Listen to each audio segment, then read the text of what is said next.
Chronic.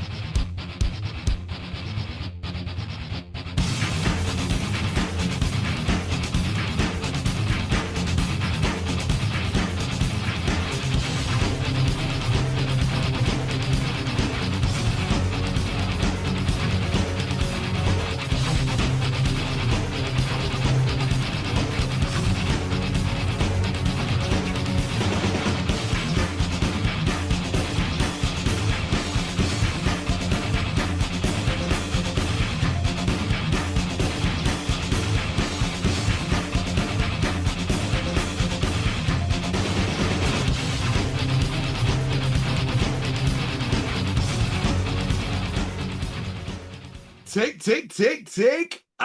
Boom. Well, this is the show that you have all been waiting for. This is the one that we have been building for months and months and months. And finally, we are there. Yes, a very, very wise man in the 6th century laid out the most perfect military strategy and wrote the words, "In the midst of chaos, there is also opportunity." Yes, that came directly from the art of war. And the opportunity that we're taking today is giving you one of the finest guests that have ever graced your screens. Welcome to the Meltdown. It is your Meltdown Monday. As always, I am rocking it here in chilly, rainy, windy. We've hit all the weather sides today here in Manchester, UK. And my big brother is rocking it in the desert. He is living life large and in charge. And look at that smile. It's $1 billion. Ladies and gentlemen, he is a 3-time tag team champion of the world and the finest man in any room. We're ready to bring it to you. I'm going to bat it over. Ladies and gentlemen, it's Bryan Clark. Thank you, Tomcat. And do not get it twisted, ladies and gentlemen. He is a 3-time UK Host of the Year and a Guinness World Record holder. He is my tag team partner. Once again, Tomcat, thank you for that phenomenal intro. And I understand a little bit of rain in Manchester, but hey, that will pass. Am I right? It will pass. I mean, there is a beautiful country western song that says rain is a good thing because rain makes corn and corn makes whiskey and whiskey makes my baby feel a little frisky. So let's just hope that the rain brings that on this Meltdown Monday, right? You got it, man. Let me tell you a little bit about what we got going on for this one, Tommy. You ready? Ready. Today's guest is a longtime friend and has been a world champion around the globe. Here are just a few of his pro wrestling accomplishments: AAA Mexico Cruiserweight Champion, TNA America's Cup Champion, 3-time WCW Cruiserweight Champion, WCW Tag Team Champion. Hold up. I'm just getting started, okay? WWC Puerto Rico Junior Heavyweight Champion, IWGP Japan Junior Heavyweight Champion, 2-time WWE Cruiserweight Champion. This guy has done it all and continues to pursue excellence in pro wrestling. It is our pleasure to welcome international superstar from Mexico City, Mexico, the Juice Baby, Juventud Guerrero. Welcome, my friend. Thank you, my friend. Thank you. That feels so good to hear those compliments. And it's not me, it's not my fault. It's my Lord and Savior right away. That's it, Jesus Christ, So I just pray all the glory to him, for us to be a wrestlers. It's a miracle to how we don't get hurt every day, just for a normal guy. We could be like wheelchair like right at the back, but we are superhuman. We are super a different kind of human. So, and I'm very blessed to have this conversation with you, Bryan, my homie, my friend. Remember that tournament when I beat you, all the big guys with Rey Mysterio? That was one of the highlights, bro. He I started was already, Brian. He honored, started bro. already. Oh yeah. I was honored to be like, we made history, thanks to, like I say, to God. But that was something unique, to be with Brian and to be with Vampiro and Sting and all those guys, be the champion of that level, it's amazing, Well, like I said, just reading those accolades, man, you have been a winner your entire career. You have done things that some people in our business dream of, man. And like I said, I agree with you. You have been blessed, but also speaking of just not only being blessed, but you having the talent, the ability, and the drive, being able to pursue your career, man. You've done it all, and I just want to just congratulate you. Oh, thank you, my friend. Appreciate you. Absolutely. Appreciate you. Raise a glass to that. You know it, man. Listen, we're also going to take a little bit we're going to unpack a little bit, all good, positive stuff. That's what we do here on the Meltdown. We keep it positive. And I'm going to start off with some questions for you. Growing up, and your father was a big part of Lucha Libre, and you growing up, did you always, as you followed his career, you growing up, did you always want to be in the business of professional wrestling? I Was that remember something? yeah, no, I wasn't like for sure that I was gonna become a wrestler. That was like when I started, training. But before that, I was really into a lot of sports. Even when I was like a short guy, I was Right. really good on basketball and volleyball. And I just love to do sports, I was like always, I was doing my homework and go out and play, soccer or whatever, comes to the road. So what about weight training? Did you always work out? Did you start that I early? started training when I started doing the wrestling stuff because the old school guys, remember, they Yeah. told me you gotta look as a wrestler before you become a wrestler. So that really kind of like got me in perspective to give respect to the business, because if you don't work out, you don't look like an athlete. We're already an athlete, but if you Right. don't work out, you don't look like an athlete, and you gotta look good, and you perform better, when you're stronger. I agree. And you, like I said, as a fact, you've always looked great, kept yourself in great condition. So, Tomcat, would you agree with that? A thousand percent. And just in our initial intro, where we're having a little chat and sort of off camera, I always like to run the analogy because Brian looks incredible, but to marry up with these two icons of professional wrestling that are certainly drinking from the fountain of youth, my gray hair shines through ever so much more brightly when I see you guys rocking it. So you must be doing something right. Well, let's take it back to obviously the beginning of your career, Juvi. And I just wanted to ask you sort of how long did you train with your father before going out on your own? That's a good question because actually I never kind of like train with my father like properly. He trained me once in a while. He was coming in, coming out, bringing me to different teachers, but he didn't really actually didn't. I learned in the beginning of my career. I was very similar to him, like my standing, my posture, my gestures and everything. It was just my dad's. It was like I see it's just like a copycat, of my dad, so it's really impressive how I started bowling, but in the beginning of my career, I gotta do a training test, with the commission here in Mexico.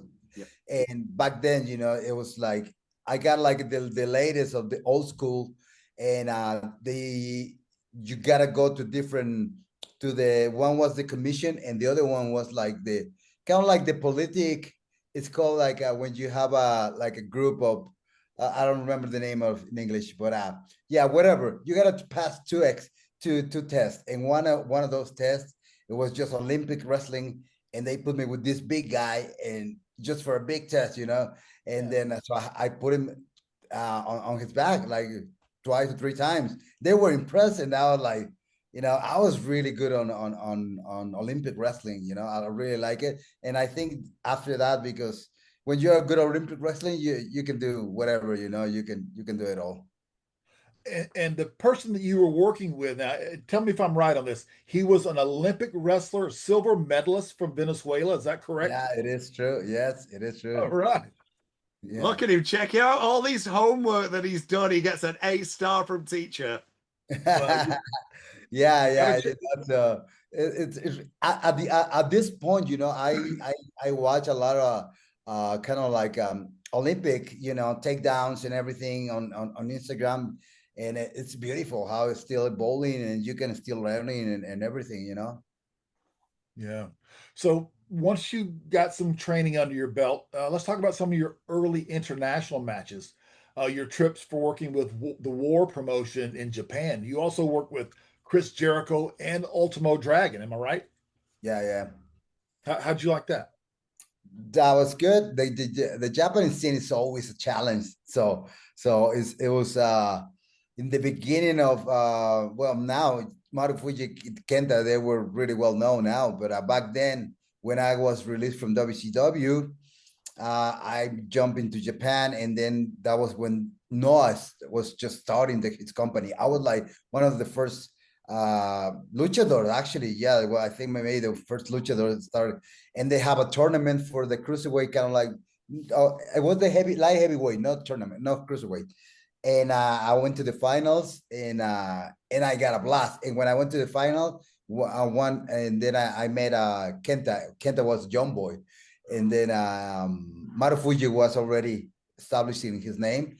But then down the line, you know, they become superstars, and then it was amazing actually, because talking about this belt, my first show that I did in Mexico, it was the guy still in the business is Hayashi. Hayashi is a guy to make Rey Mysterio clothing. So he's the guy to brought us in the first play, the match you're talking about with Antonio Peña for War and Chris Jericho. And then wow, so much story, man. It's so many things to kind of link in between, you know what I mean?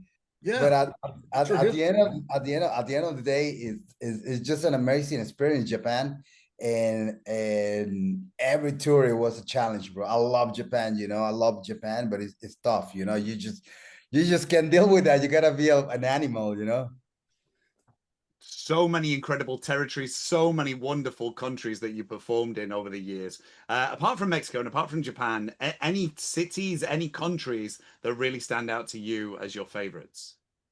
I believe still Australia is my favorite. I don't know, it's just very beautiful, you know. It's very beautiful, and the people is nice, and you know, with the pandemic, I cannot change my perspective to that country, you know, but it's still beautiful, you know. I love London. London is so cosmopolitan, bro. Oh my goodness, the people is so crazy and so nice at the same time, you know, so polished and so crazy motherfuckers, you know.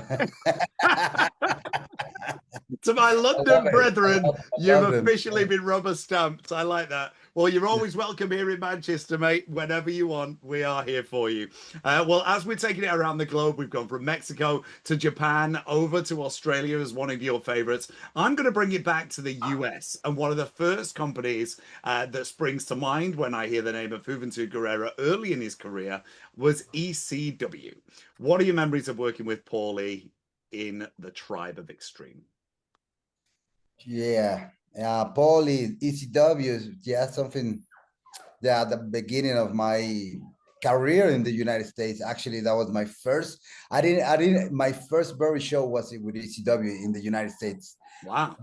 Besides, I did have some indie shows, but with AAA, but not like an indie show, you know, that they call me and then no, because it was like I was brand new, right? Mm-hmm. And the business was so different back then. But I remember that Paulie and sent a limousine for Rey Mysterio and myself to the airport. So we went, the limousine pick us up, and then we went pick up Nancy Benoit, and then who was the other guy? Sabu. So we got into the limousine. Oh no, I'm sorry. We got into the limousine and we saw them, and then we were like, oh my God, Sabu is here already, because he was like already an icon that we look up to. You and that was incredible story, you know, with him. He is missed every day, and as we do here on the Meltdown, we raise our glasses high to fallen icons. And Sabu, you are always top of our list, looking down on us. So whilst you're in ECW, obviously living the dream as one of the first promotions to work for in the US, were you contacted by WCW whilst you were in ECW? Where did the transition come? Yeah, that was actually kind of like a right away, because they were like competing even with that little company, you know, to start making a lot of noise. So they start stealing talent, you know, from Poly. So yeah, we were one of those. And then yeah, man, when WCW started off, we were like, oh, and then they were when we hear that they want to call us, we were like in shock, because you know it was major leagues, you know, it was like Major League. wow, yeah, exactly. It snowballed so fast, so quick, didn't it, Brian? Honestly, from that inception. Yeah, you know, upon your arrival in WCW, I mean, you immediately upgraded the cruiserweight division. I mean, instantly. I mean, and you worked really hard to put on some of the best matches each and every Monday. When it was Monday night, the first match blows the roof off the place each and every week. So, including this, pinning the Ultimo Dragon in your first episode of Thunder and winning the cruiserweight title. Okay. Wow. And then I'm bringing back a little history here for you. And later in that year, you beat Jericho at Road Wild to win your second championship. Amazing. Yeah, that was like I guess one of my best times in wrestling for sure. And wow, Ultimo Dragon. When I realized, I did check this out. Like when I was in WCW, I didn't realize what I was doing, to be honest. Like I was just, you know, like a kid at the block, you know, having a couple, you know, just skateboarding and stuff like that, you know. So I was like, I didn't, you know, and then I was making good money. Actually, I was making a lot of money, and I didn't have time to spend the money, you know. And so that was that great. That was crazy it was. But well, what I wanted to say is that I didn't like for that show until later on. I realized that was the first episode of Thunder, you know. So Yeah, that you probably you were probably it happened in the a lot. moment, and you're so wrapped up in it. I know exactly what you're saying. You're so wrapped up in it that I mean, you realize the history later, but Yeah, at that exactly. moment you were doing it. Yeah, exactly. That's kind of beauty. Yeah, for sure, Yeah. man. So you think that's one of your standout moments that stands out in your mind is the Road Wild Championship with Jericho, and then of course pinning Dragon, right? Yeah, of course. You know, people a lot of time ask me what is your favorite matches. I got a lot of different matches, but obviously that one and my mask match against Jericho. Obviously the Ultimo Dragon one, because Ultimo Dragon was coming from losing all those belts, you know. Yeah. So it was a big match. And then I remember another one with it was they were building this other Canadian guy. Um, they were building him really good to face Booker T for the heavyweight champion, Lance Storm. Lance Storm. Yes. Okay. Yeah, so I got a killer with that guy. Like, oh my God, when I see that match, I was like, my God, it's so good. And it's different matches with you guys. The tag team matches, we have such a good matches, man, because it was so different to see these two little guys having a proper match, you know, with psychology, with an idea, with an intention, with realism, you know, that's most important, you know. So Yeah. we were like, WCW was the place to be, actually. Yeah, that was like the name of where the big boss play out. That was like perfect for that. I know WCW was just yeah. full of phenomenal talent, and you guys absolutely knocked it out of the park every single time. So, from a fan that sat on the complete other side of the world to you, we open our hearts and applaud you for everything that you did for our entertainment. Thank you so much, boys, honestly. Now, one of the features that you did mention just a couple of minutes ago was the match where you lost your mask to Jericho. I want to take you back to that stage in 1998. How is that laid out to you? Did you have any pushback? Was that your idea? What talk to us about the mask? It was a little bit disappointed in the way that we like to lose the mask, because when we lost the mask, it's we get a little bit of extra money, you know, for that when that happened, you know. But in when Mexico.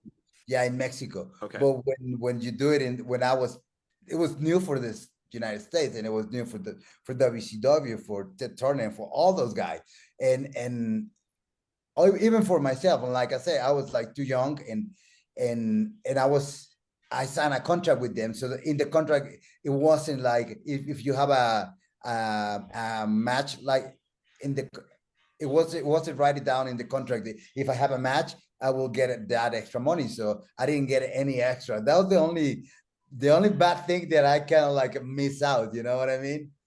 Yep. But anything else, everything else it was perfect. I think the way we did it, because Jericho play out the game as I was like really, really bad looking, you know, like I was like racist and stuff like that.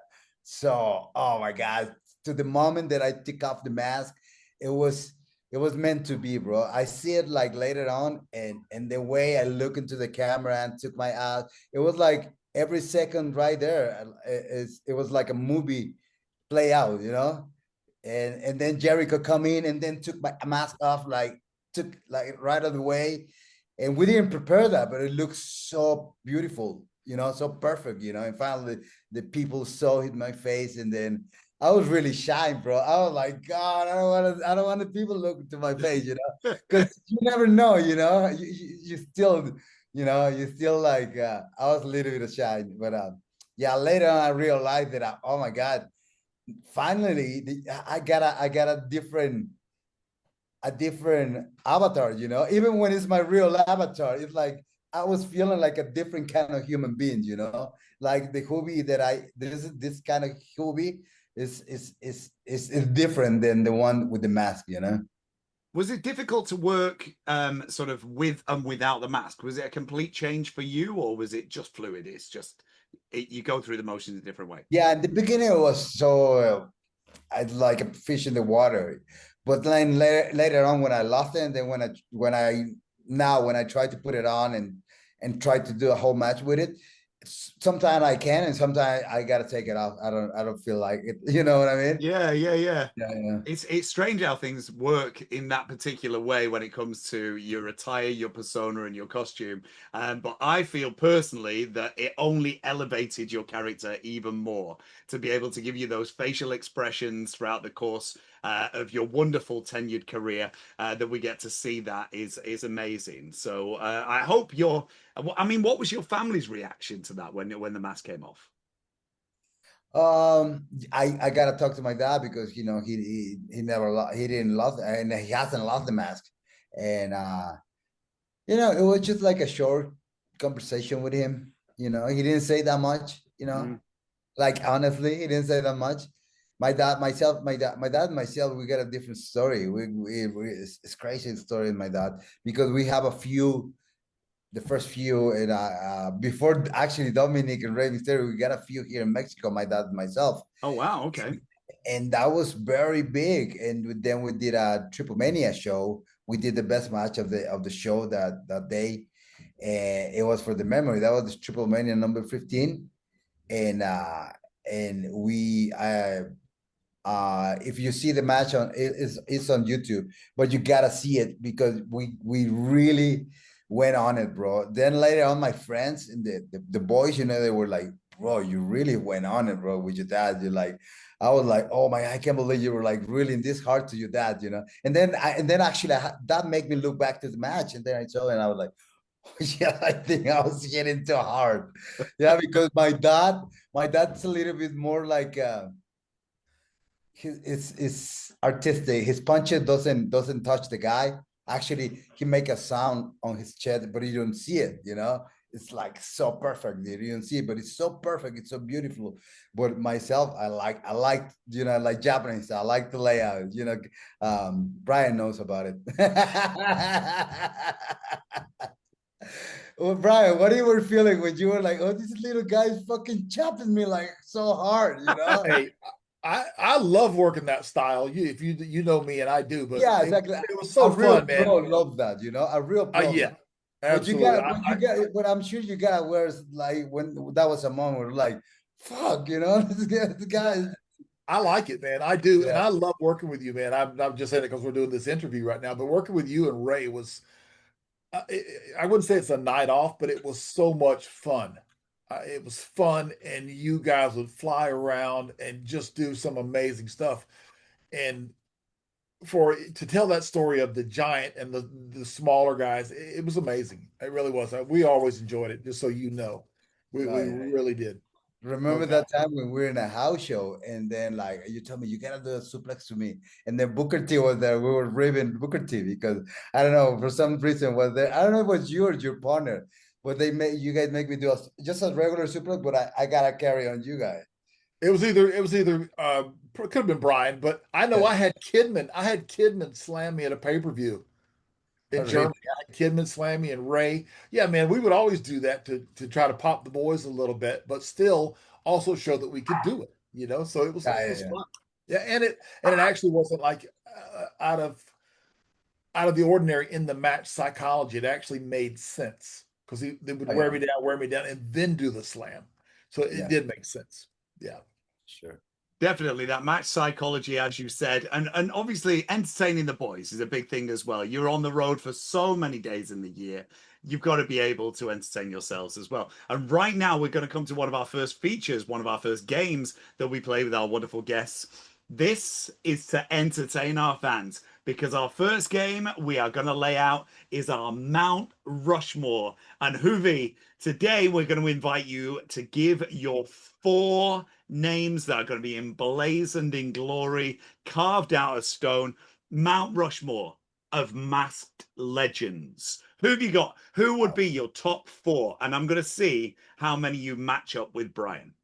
I mean, no, I'm not included because So I well, you put I yourself can't be over if you included. want, brother. It's Okay. completely up to you. That's gonna be too selfish, but why not? Okay, do let's it, do do it. it, do it. Well, I'm gonna start with Juvi, yeah, for sure. The Yep. juicy one, yeah. I'd And already written your name down, to be yeah, fair. and Yep. then let's think about it. There's so many. And you can go from Mexico to Japan to the UK to the US. Yeah, I know it's hard, bro. It's tough. It's tough. It's tough. I would say Liger. Very good. Okay. How Uh, could you not include the Thunder? WWE Hall of Famer, all round icon, and fashion king, as we see there behind Juvi. oh yeah, I gotta tell you about that. But yeah, Tell us all about that when you hit your final 2 names. yeah. Um, I'm dying to find out what Bryan's Mil got to. Mascaras and myself. So Mil Mascaras Yeah, Mil and Mascaras. Juvi twice, right? Oh no, Juvi once. We got one more So I spot need to one fill. more, right? Yeah, you We got need one more more. spot to fill. Okay. Yeah, let's give it to my compadre, Rey Mysterio. Very good. Yeah. Superb. Round of applause. Now, my job as host is to try and guess how many you're gonna match up with Bryan. So I'm gonna give you a number that how many I think he's gonna mash up with you on. Typically, I take the loss. Yes, I sell advertising on the bottom of my shoes. However, I think I'm gonna smash this today. I think you have got 2. I think you've got 2 in sync. Let's see what we've got. 2. What are we saying, big man? All right. Here's my Mount Rushmore. Here we go. Again, I'm going to sort of go around the world with this. Okay. I'm starting with Mankind. I'll have mercy. Number 2 would be Jushin Liger. There's my 1. Yeah. Number 3 will be Rey Mysterio. There's my 2. No more, thanks. All right. And now, Juvi, tell me if this rings a bell. Maybe, maybe not. This gentleman was an actor from 1948 to 1989, an actor and a wrestler. He was the 5th of 12 kids. The Blue Demon. All right. That's my 4. Nice. That is some homework. That check him out doing his. Honestly, I'm going to have to get him a cap and mortarboard like the genius. Lanny Poffo will not rock it as nicely as Brian Clark will. But I'm taking the win. We mixed it up a little bit. Yeah, we mixed it up. My 4 very quickly, just in case anybody cares. I want to hear it. I want to hear it. Rey Mysterio, Ultimo Dragon, Tiger Mask, and then I'm going to bring it back to the UK, all retro, with Kendo Nagasaki. They would be my 4. They'll be rocking it. And the only reason, Juvi, why you're not on my list and you're not on Brian's list, we don't put our guests over. That's gotta be. Well, I gotta tell you about this website. You gotta check it out. You gotta get on the. You gotta sign up because it's not live yet. It's gonna be live in a week, so you better. You're gonna be the first one to check it out. It's an amazing store that I'm building here, and then actually people can buy it in the UK. Oh, cool. In the UK and worldwide. So it's really good. I've been working on this website, and I love the name. I think it's something that I'm all about it. I love fashion, so and I love King, and King is in the name of for God, for the name for Jesus. So I always put in my gear. I always have the cross. So it's a legacy for me. Yeah. Well, the juice looks incredible behind you. So give us. I'm gonna put it down as our ticker at the bottom of the screen. Flow some pictures up. What's the website that they can go to? It's fashionking.us. US like us. Fashionking.us. Yeah. You sign up. I got really, really good stuff. Hoodies, t-shirts, different design, and I wanted to make this line a little bit more fashion than just like the classic wrestling, right? Yeah. But I'm gonna have a little bit of everything. But you check it out. It's gonna be live next week. So you sign up. Maybe when it's already you put the show. It's already online. Yeah, we can put it across the bottom of the screen. That'll run across, so everybody can see it. Yeah. We'll have a full ticker. We'll put up some pictures of some of your merchandise on there. Check it out, fashionking.us, where you can hit Juvi up and all his bling bling and look as fine as the juice himself. Well, let's keep on flowing, Brian, because I think there was another masked luchador that lost his mask just a little bit after Juvi. Let's talk about that. Yeah, Juvi. Okay, and around this was 99. So Rey Mysterio was also unmasked, and he went on to be part of the Filthy Animals. You also part of that great faction. Do you remember? Did you enjoy that dynamic of working with the Filthy Animals? Yeah, for sure. Yeah. That was the funny part. It was that we brought that name because we were actually very party animals at that time. I remember that. Yeah. Experience firsthand. Very, very party animals, and then we party animal. We party hard, but we wrestle harder. Yes.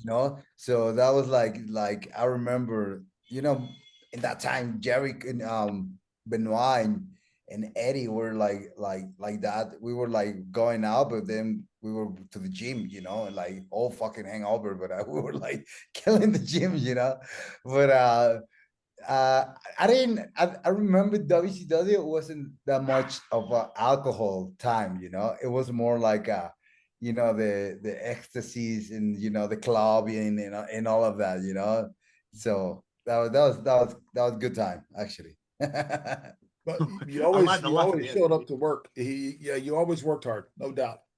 Yeah. But those have consequences, and I learned my lessons and And it's part of life, you know. A little older, a little wiser. Nothing wrong with that.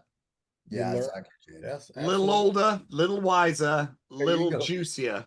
And speaking of the juice, obviously at that particular time when we're talking about the filthy animals was when you introduced the world to the character of the Juice, which initially was a parody on The Rock. Did you ever find out what The Rock thought of the Juice as a character?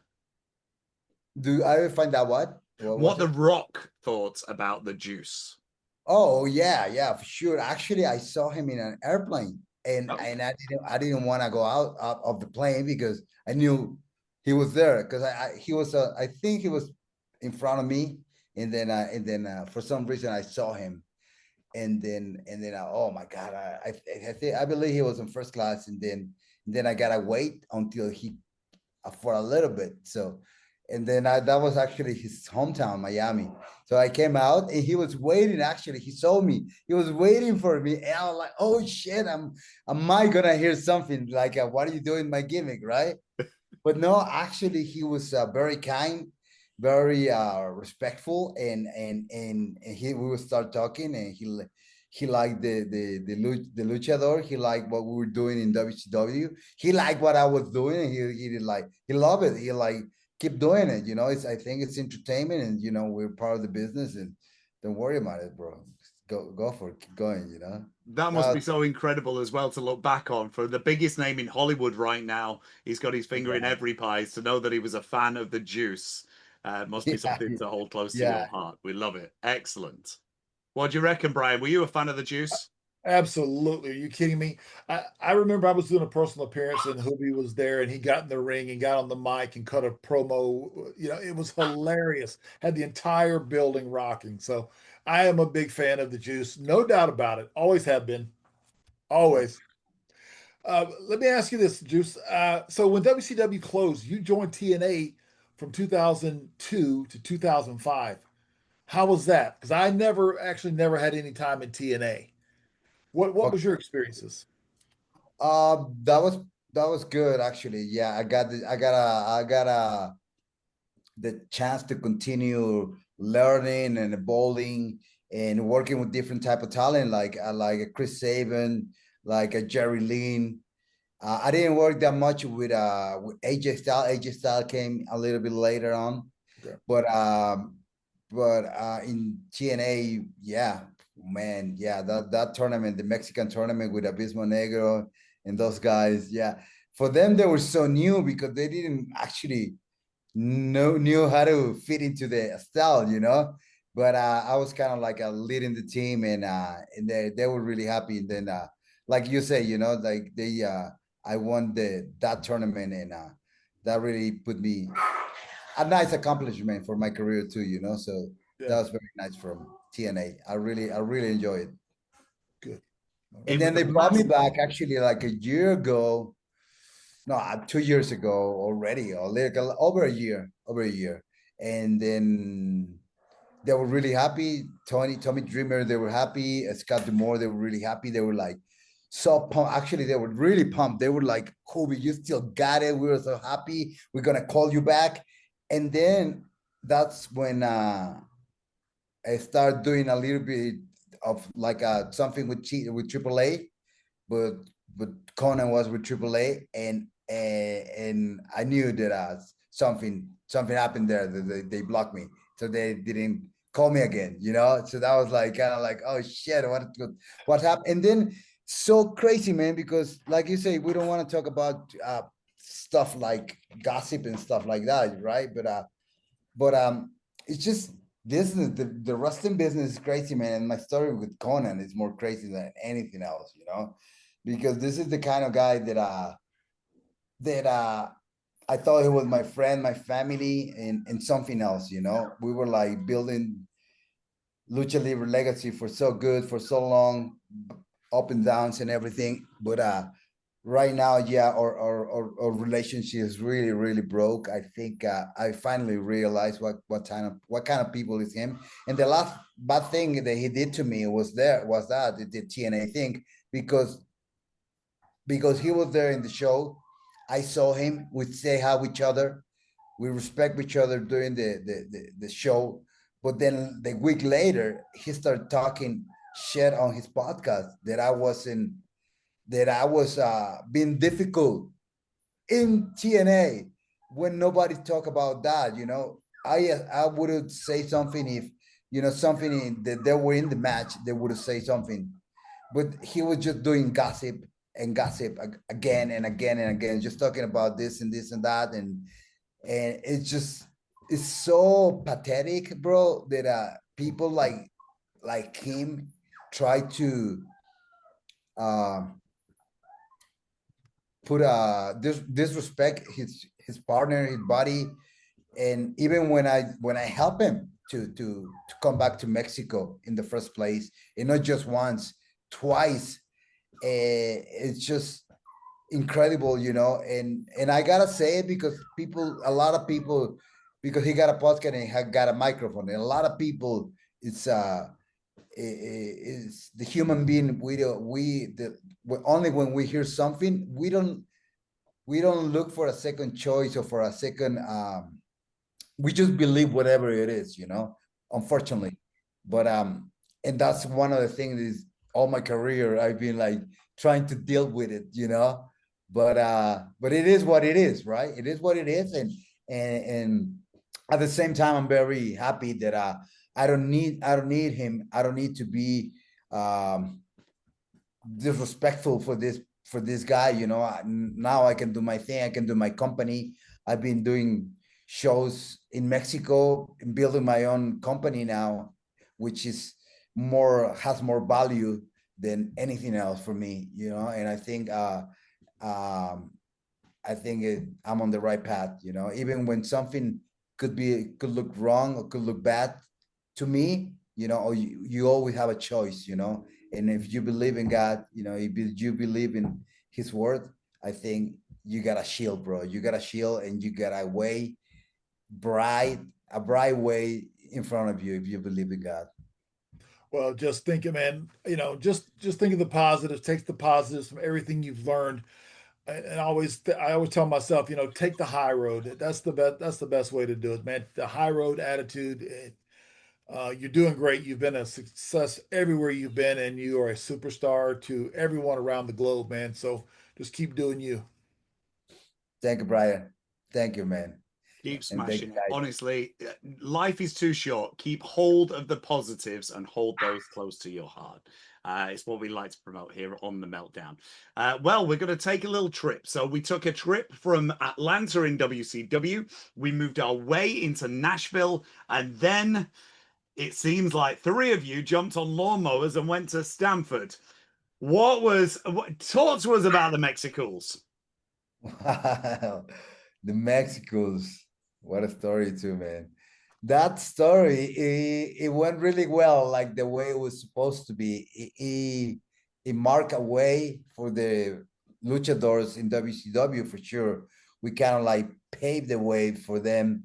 We opened doors for like a lot of this generation to, and but in the beginning it was hard, for us to open that door to be able to for the WWE to believe in Mexican boys. Is it was really hard, and we gotta pay the price. We gotta pay the price in a way, and it's crazy, man, because nobody knows the story about the Mexicools. The Mexicools is really crazy story behind that nobody knows, and I don't think nobody. And I think somebody will soon will know, but I think that story needs a whole show to A talk whole about. show around Yeah, that exactly. particular show. Yeah, Well, around that. feel free. Anytime you want to come and have a little chat with us, we'll roll out that red carpet for you, and you can tell us Yes, the full yes, story yes. as it comes to the But Mexico. like you say, look into the positive. I think it was beautiful too, because in I only was 6 months in WCW. People thought that I was longer time. Only very short period In of time. WWE. WWE, I'm sorry, only 6 months, and only in those two, and only I won the cruiserweight champion twice. It was a standing, right? Everything was crazy, it was fast, and it was so amazing how we start building that Mexico's gimmick, and it was so fast, and it went down so fast too. It was so crazy how that happened, man. Hopefully we can get a chance to go back to WWE to close that gap, to close that, because I'm big part of the Mexican culture, lucha libre, with AAA. Now WWE bought AAA. What's your impressions of that? Yeah, Crazy, man. It's crazy. It moves everybody, the part of wrestling, but I think we have to adapt ourselves to that, into that. But I believe that, like I say, I'm excited, what the future can bring on it. I'm healthy, I'm happy, I'm positive, I'm mature, and I think I'm on the right path. I never feel more secure than ever. That it doesn't matter the age. If you feel strong enough in your heart, in your soul, your spirit will fight any battle. You're a true Hey, pioneer, an icon, an innovator, and a luchador legend, and we will raise our glass to you, sir. and we are And getting as you say, when it comes to age, Brian has this as well. I heard this from someone the other day, that if you didn't know how old you were, if numbers weren't a thing, if dates weren't a thing, how old would you be? You've got no idea. It's down to how young you feel in your heart, how you present your body, how fit you keep yourself, how motivated and entertained you make yourself, and how much you make yourself smile on a daily basis. So we'll keep applauding you, Juvi. Keep applauding you. Thank you so much. Yes, yeah. I like it, man. We're getting the best version of Juvi in 2025. Yes. What more could you ask for? I love it.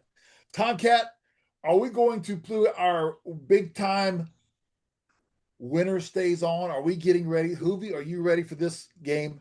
This is going to be fun. You're going to like this. The hands are up, brother. Now, for all our wonderful guests, we play our game show. I'm a game show host. So this is what we do. We will lay you out two names. You will put one over and you will drop one, and we will go to the next name until we get to the end of the list. And we're going to find out who Juvi's ultimate champion is going to be. And this week, we are going to play Winner Stays On WCW Cruiserweights. Juventud Guerrera, are you ready? Yeah, let's go. Let's do it. Let's do this. Our first two names, Rey Mysterio and Psychosis. That's tough. I think oh my god, I don't know. We're going to be quick. Don't even think about it. Just give me that name. Who's going over? Okay, Ray. Rey Mysterio stays on. Ray or Liz Mark Jr.? Ray is still up. Ray or Alex Wright? Ray is still up. Ray or Chris Jericho? Oh, that's a tough one. Let's put Jericho now over. Yeah. Jericho's going over. Jericho or Silver King? Jericho. Jericho or Ultimo Dragon? That's tough. Jericho. Jericho or Six? Jericho still up. Jericho or Shane Helms? Jericho. Jericho or La Parka? Jericho. Jericho or Eddie Guerrero? Eddie, yeah. Yeah, shake it up, baby, now. Eddie Guerrero or Dean Malenko? Eddie Guerrero. Eddie or Super Carlo? Eddie. Eddie or Billy Kidman? Eddie. Eddie or Chavo? Eddie. Eddie or Juvi? Eddie. There's your end. He didn't put himself over, Brian. Oh, Eddie wow. goes. He lives in infamy. Viva la raza. And yes, Always we will my raise a glass number one high to idol. Latino My number heat. one idol always will be Eddie, my mentor, my brother, oh man, I miss him so much, brother. I miss him so much. Up there for you, big man. Latino heat is always forever in our hearts. We will shake it out for you, Eddie Guerrero. Great. What do you think to that, Brian? It went with a roll. Oh wow, it was amazing, and I'm not surprised that Eddie went over. Eddie's buried here in Scottsdale, Arizona. Oh, is he? Yeah, sure is. Yeah, I didn't know that. Yeah, Yes.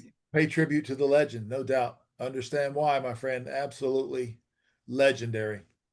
So, Yeah, man, man. hey, as we were going through the countdown there, you happen to be holding something in your hand, Juice. Show us what we got, Oh, Juice. yeah, Was exactly, it? man. I'm trying to think maybe one of these new. There you go. There you go, baby. This is TRT. series. They're Hey, rocking. They're rocking the industry of toys. So I want to congratulate the boys because they are such a great job. And yeah, we and me and Brian, we are proud of them, and we are proud of these toys. yes. And here's the cool thing. This is series one.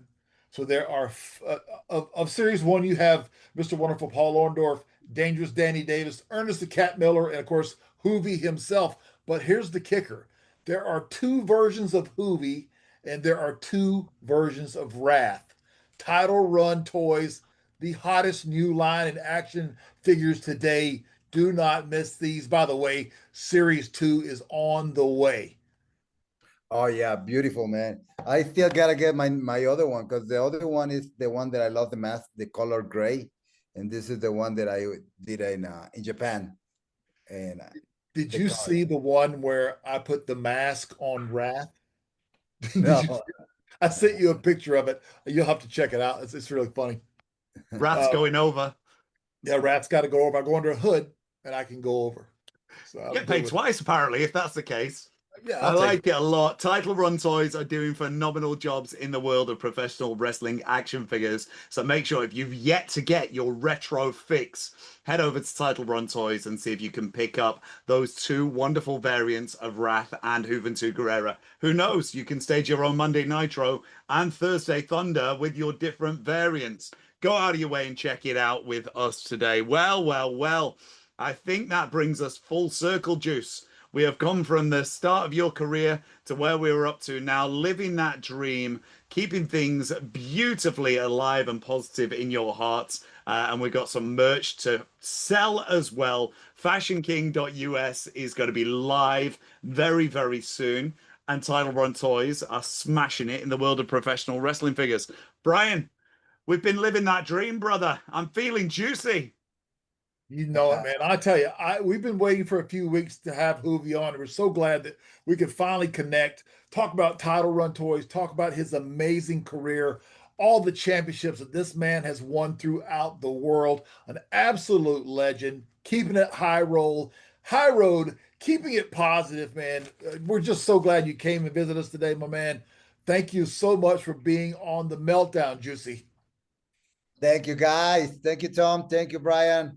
God bless you. I bless you guys in the name of Jesus, your career, your podcast, and everything you do.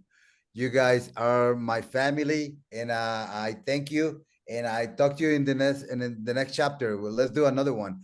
I Yeah, really like that the atmosphere, and I like that you guys feeling juicy with the juicy one. So let's do another one. Love you guys.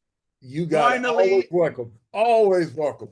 Finally, the juice has come back to the meltdown, baby. Can you feel it? I can feel it in my heart. Ladies and gentlemen, he is a legend. He is an icon. He is the juice. Juventud Guerrera! Yeah. Juice. The juice was loose here on this Meltdown Monday. What an epic conversation with one of Mexico's finest. And Brian, we have just done another incredible job of spreading over three different countries: Mexico, the United States, and the United Kingdom, all pooling together as one to bring you guys an epic show on another wonderful week. I really enjoyed that, mate. How about you? I thought it was great. It was so good to reconnect with the juice, with Juvi again. And you know, when we say we are international, we truly mean it, and we prove it. And it's fun. And not that we're out to try to prove anything, but just that we love having a big variety of guests, and to have Mexico City in the house today with the Tomcat and myself. I mean, it was fun from the top to the beginning to everything we did, our Mount Rushmores, man. Just a pleasure to have him on the show, and his new clothing line.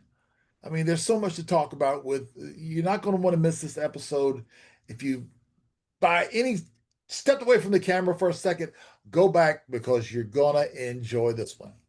It was an epic show. So make sure you check out Juvi's fashion line at fashionking.us. And of course, those title run toys are hitting everywhere. They are worldwide. I cannot wait to get my hands on one of them and hold it up here beautifully in the man cave here in Manchester, England. Well, we have got a very big week because we have got superstar after superstar banging on the bomb shelter door, ready for us to let them in. And we are going to get sloppy on our next episode. Oh, I'm not, that's all we're saying. That's it. Hold it in from there.